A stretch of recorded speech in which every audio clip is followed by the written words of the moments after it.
বন্ধুসকল আমাৰ চেনেলটো যদি আপোনালোকে ছাবস্ক্ৰাইব কৰে তেনেহ'লে ছাবস্ক্ৰাইব কৰি ল'ব। আৰু আজি আমি আহিছোঁ বেলেচিৰ পৰা ৰাণীগঞ্জ এৰিয়াত। ইয়াত 5টামান গছ আছে আৰু এই গছটো অলৰেডি মেচুৰ হৈ গ'ল। 2 বছৰমান আগতে ইনচেট কৰিছিলে এই দাদাহঁতে। তো আজি কাটিব। তো আপোনালোকক অলপ পিছত দেখুৱাম কেনেকৈ কাটে এই গছবিলাক। আৰু কটাৰ পিছত গছৰ টুকুৰা মানে যিবিলাক অগৰুৰ পিচ হয়, মানে কি কয় এইটো আগৰুৰ পিচ, এইবিলাক কাটি এক্সট্ৰাকৈ সিহঁতে কাটি লৈ যাব। তাৰপিছত এতিয়ালৈকে চাই থাকোঁ আমাৰ এই ভিডিঅ'টো।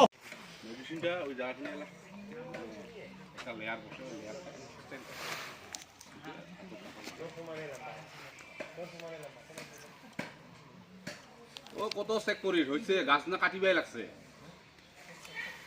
না, চেক করার কাম হচ্ছে কালিকা, গাছ না কাটার আগত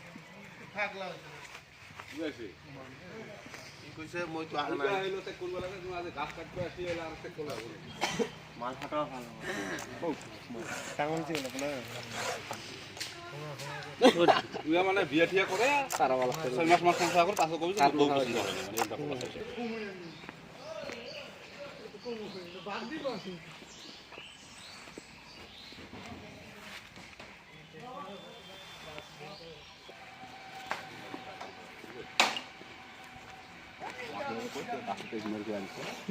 দাদা কিবা কম নেকি?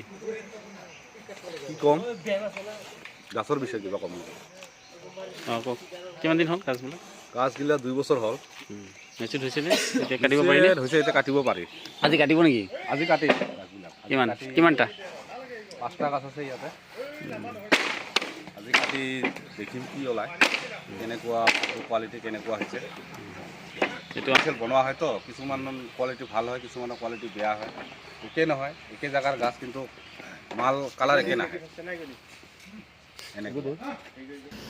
তো প্ৰথমে বন্ধুসকল দেখিবলৈ পাইছে ইহঁতে কি কৰে, গছবিলাক কটাৰ আগত ইহঁতে এই ৰছী দি গছৰ ওপৰত উঠে আৰু উঠাৰ পিছত এই ওপৰৰ ঠালবিলাক কাটি দিয়ে। তাৰপিছত লাহে লাহে তললৈ অহাৰ পিছত এই ডাইৰেক্ট গুৰিত এই মেচিনেৰে কাটি গছডালত পেলাই দিয়ে। তাৰপিছত মানে 2-3টা ফুটাৰ মাজত যিখিনি স্পেচ থাকে ব্লেংক এৰিয়া, সেই ব্লেংক এৰিয়াত কাটি পিচ কৰি টুকুৰাবিলাক ৰেডি কৰে।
বন্ধুসকল 2 বছৰমান আগতে এইবিলাক গছ ইনচেট কৰা হৈছিলে আৰু এতিয়া কাটিব সময় হ'ল গতিকে এই গছবিলাক কাটিলে আৰু আপোনালোকে দেখিবলৈ পাইছে এই গছবিলাকৰ পৰা কিমানখিনি অগ্ৰতৰ চিপছ ওলাইছে এতিয়া আপোনালোকে নিশ্চয় দেখিবলৈ পাইছে তো এনেকুৱা ধৰণৰ মোটামুটি ভালে মাল ওলাইছে আৰু ইয়াত চাইছে কিমানখিনি মাল ওলাইছে ইয়াত টোটেল 5টামান গছ আছিলে মই আগতে আপোনালোকক কৈ দিছিলোঁ আৰু আমাৰ আগৰ ভিডিঅ'ত আপোনালোকে দেখিবলৈ পাব সেম গছ আমি 2 বছৰমান আগতে ইনজেক্ট হোৱাৰ এটা ভিডিঅ' দেখুৱাইছিলোঁ আপোনালোকে নিশ্চয় দেখিব পাৰিব আমাৰ আগৰ ভিডিঅ'টোত সেম গছত ইনজেক্ট কৰিছিলে 2 বছৰমান আগতে আৰু এইবিলাক গছ মেচুৱাৰ্ড হোৱাৰ পিছত এতিয়া কাটিব লগা হ'ল আৰু কাটাৰ পিছত কেনেকুৱা হয় আপোনালোকে ভিডিঅ'ত দেখিবলৈ পালে তো বন্ধুসকল ভিডিঅ'টো যদি ভাল লাগি থাকে তেনেহ'লে লাইক কৰিব আৰু আপোনাৰ বন্ধুসকলক শ্বেয়াৰ কৰিব আকৌ আহিম নতুন এটা ভিডিঅ'লৈ